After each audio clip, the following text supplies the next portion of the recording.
अरे को काम छोड़ के का बैठ के मुंह तब ना। Hello friends, welcome to my YouTube channel reaction with Yadavgarh. आज मैं लेकर के आई हूँ खेसारी लाल यादव का बहुत ही यूनिक वीडियो, जो कि आप लोगों को देखना बहुत ज़रूरी है। और हाँ, पूरा वीडियो देखिएगा।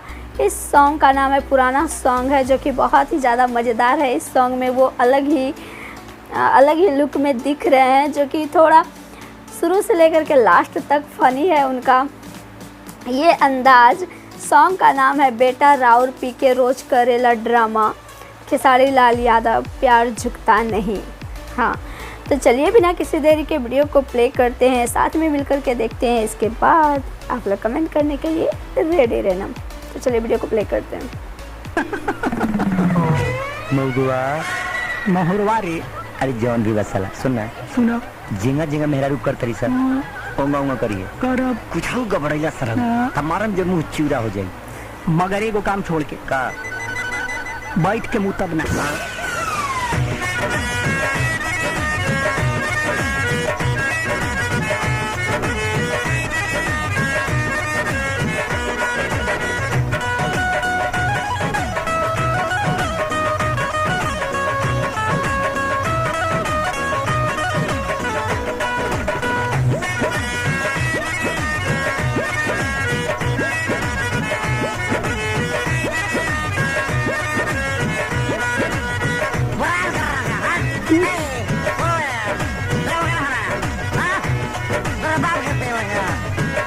जी आना गाय बाबू आबा ही अपना बेटा के समझा दी जब भी के आवत तब हमरा के गाड़ी देता माई के देता रे बाप रे समझ हमरो के लगही सुतालिए आमा हमरो के लगही सुतालिए आमा बेटा राउर पी के रोज कर ले डरामा हमरो के लगही सुतालिए आमा बेटा राउर पी के रोज कर ले डरामा।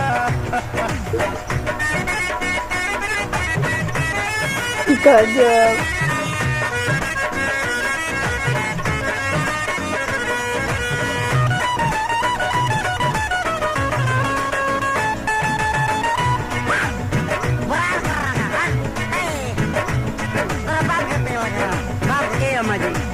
तनी समझाई नहीं करती रोज पी के आवत रे रोज के वाड़ी टच का आवत रे ये ला तो इज्जत नहीं करे लालू गाई के नासा में हो खेला तो गाड़ी देला माई के हमारी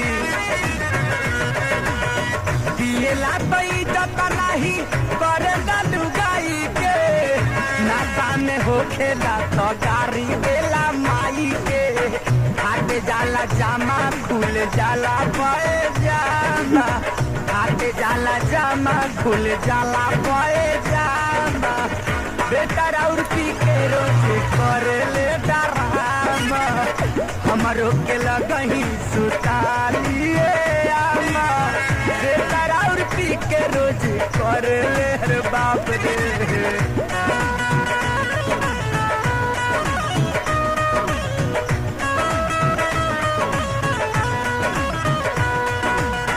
तोहरे किरिए ए राजा कहियो माहौल खा के मर जाई पियल ना छोड़ा बत कुछ कर जाई ए राजा कहियो माहुर खा के मर जाई पियल ना छोड़ा बत कुछ कर जाई।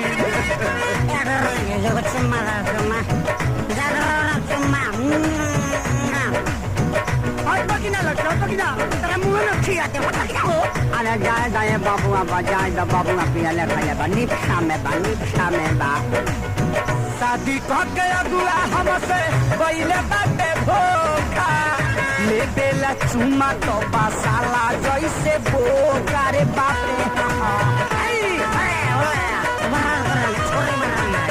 शादी कह के अगुआ हमसे पहले बाटे भोखा ले देला चुमा तो बासाला से बोका मारे खाती लेके दौड़े बसवा के खामा मारे खाती लेके दौड़े बसवा के खामा बेटा राउरी पी के रोटी करे ले डरामा हमरो के लगही सुतालिए आमा बेटा राउरी पी के रोटी करे ले डरामा।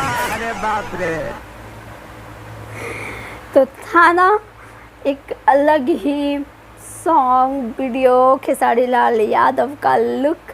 मुझे तो बहुत ही ज़्यादा अच्छा लगा ये सॉन्ग और वीडियो को देख करके। और आप लोग अब बताओगे कि मेरा रिएक्शन कैसा लगा और इस वीडियो पे मैंने रिएक्ट किया ये आपको कैसा लगा।